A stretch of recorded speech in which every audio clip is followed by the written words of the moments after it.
Dice que no, Carone, y da la sensación de que respondió a la pregunta de Oppenheimer mucho más precisamente que lo que Donald Trump dijo medio al pasar, al terminar un acto, y terminó tirándola fuera. Claro, el acuerdo de libre comercio es algo a mediano plazo. El acuerdo con el Fondo Monetario es algo que Milei tiene que conseguir sí o sí antes de que termine este feriado de carnaval. ¿Por qué? Bueno, hoy no subieron tanto como se esperaba en el mercado luego de un anuncio tan fuerte como el que hizo el presidente el sábado en la Asamblea Legislativa, que dijo, tengo el acuerdo con el fondo, pero subieron un poquito los bonos, las acciones, entre 1 y 2%, a la espera de que haya más novedades, más concretas. Si no hay novedades, el riesgo es que el miércoles ocurra algo grave. El riesgo es que el miércoles el Banco Central se tenga que poner como se puso en su momento Federico Sturzenegger, con $1.000 millones en una sola jornada. Y no tiene muchas balas de esas, Santiago Bausili. Mirá la dinámica de las reservas durante todo el gobierno de Javier Milei. Es cierto, arrancó cerca de 22.000 millones. Llegó a superar los 30.000. Pero acá, fíjate, sube, se estanca sobre la mitad del año pasado, sube con la liquidación final del año y todo eso del final es caída. Desde diciembre para acá es todo cuesta abajo. Esos menos de 28.000 millones de dólares eran 32.000 millones de dólares hace apenas algunas semanas. Y el riesgo país, que Milei había arrancado el año celebrando que había vuelto a los niveles de Macri, de cuando Argentina todavía podía pedir prestado dinero en los mercados voluntarios de deuda, no para de aumentar desde ese momento. Fíjate, el piso fue el 7 de enero con un mínimo intradiario, que no llegó a cerrar a eso, cerró en 510 ese día, pero un mínimo intradiario de 454 puntos. De eso, que era un nivel que Caputo ya se salía de la vaina por salir a tomar deuda nuevamente, llegamos a los 780 puntos actuales. Y fíjate cómo fue incrementándose esto durante enero, pero siempre por debajo de los 700 puntos, hasta que llegó el criptocurro. El criptocurro estacionó el riesgo país arriba de los 700 puntos básicos. Y el viernes, una jornada fatídica para el Banco Central, en la cual vendió más que nunca, vendió 350 millones de dólares y sacrificó 580 millones de dólares en total entre lo que vendió y lo que pagó de obligaciones, importaciones, deuda y demás. Eso marcó el récord del riesgo país también desde aquel piso de enero. La incertidumbre es muy grande porque lo que tuvo que hacer Caputo la semana pasada y que pasó medio inadvertido fue subir la tasa. Hay algo que pasa antes de las devaluaciones, que es que los banqueros empiezan a decir, che, no sé si te sigo prestando. Entonces, antes de una licitación de deuda, hablan con el ministro de Economía y le dicen, mirá que no renovamos todo, ¿eh? Algo sí. ¿Qué hace el ministro de Economía? Bueno, ¿cuánto querés para renovar?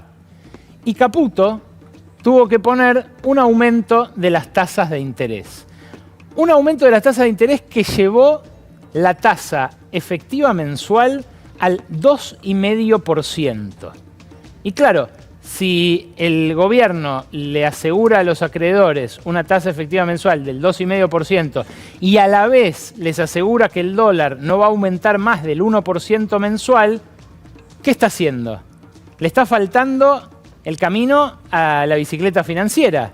Les dice, ustedes cambien dólares, hagan tasa en pesos, que después yo les voy a dejar comprar dólares a un precio menor que el que van a haber obtenido gracias a esas tasas.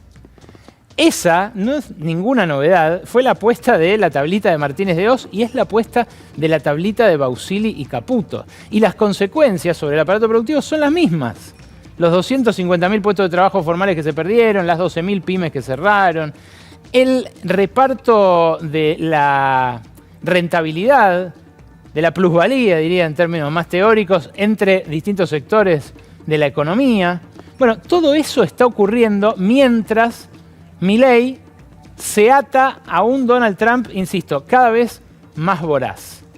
Caputo tuvo que dar esta tasa superior, tuvo que aceptar esta suba de las tasas, pero igual el Citigroup y el Bank of America sacaron 2 informes lapidarios la semana pasada. Uno de ellos directamente habla de un dólar a 1.400 para finales de este año, muy en línea con lo que dice el Fondo Monetario que va a pasar, o sea, va a haber un salto discreto, un salto fuerte del tipo de cambio oficial, y muy en contra de lo que dice Caputo que va a pasar con el tipo de cambio de acá a las elecciones. Claro, cambia mucho si el Fondo Monetario pone lo suyo o no, pero en el medio puede haber eventos disruptivos. No me acuerdo si dijo eso, estrés financiero, algo así, dijo el presidente, refiriéndose a posibles turbulencias en caso de que no aparezca ese aval del fondo. Ahora, en el fondo lo obligaron a decir que el Congreso tiene que aprobar el acuerdo. La pelota está en el Congreso Nacional Argentino. ¿Irán a convalidar ellos otro acuerdo como el de Mauricio Macri para que Caputo venda dólares baratos a argentinos que los fugan y que después encima compran bonos de la deuda para hacer la rentabilidad con la plata que no pagaron en impuestos y que atesoraron en el exterior, prestándole al gobierno? ¿Irá a convalidar eso la oposición? Me refiero a la oposición no entreguista, ¿no? A la que ya está prácticamente subida a la Libertad Avanza. Es en vano preguntarle. Pero hay otra pregunta más. Además de si el fondo va a convalidar esto o no. En el board, en el directorio del Fondo Monetario, ¿no se pueden expresar estas tensiones entre Europa y Estados Unidos? ¿No puede pasar que esta prepoteada, este imperialismo explícito, como les decía, que vimos el viernes, transmitido por la cadena nacional mundial de El Pajarito de Elon Musk, pueda llegar a dañar esos acuerdos que siempre estuvieron en el fondo? Mirá, esta es la torta del poder en el Fondo Monetario. Estados Unidos tiene poder de veto sobre todo, porque tiene un 16,5% de las acciones. Para las decisiones importantes hace falta un 85%. Ahora, Europa, toda junta, tiene más del doble que eso. Y es cierto, Europa casi nunca se despega de Estados Unidos en las votaciones, pero tampoco pasa casi nunca que un presidente sienta a otro presidente en su despacho, lo caga a pedos y le dice además que si no entrega los recursos naturales de su país, va a dejar que su vecino, contra el cual lo envalentonó, lo pase por arriba.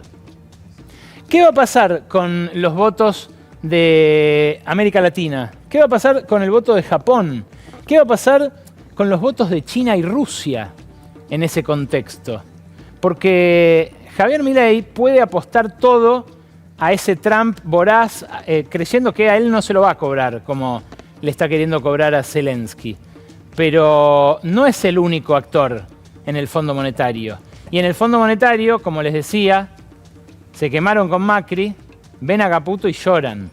Los europeos que se opusieron ya a ese préstamo tan generoso a Macri que forzó Trump, ahora tranquilamente le pueden decir: no lo hagamos de vuelta. Si no lo hacen, el miércoles va a ser un día caliente en los mercados.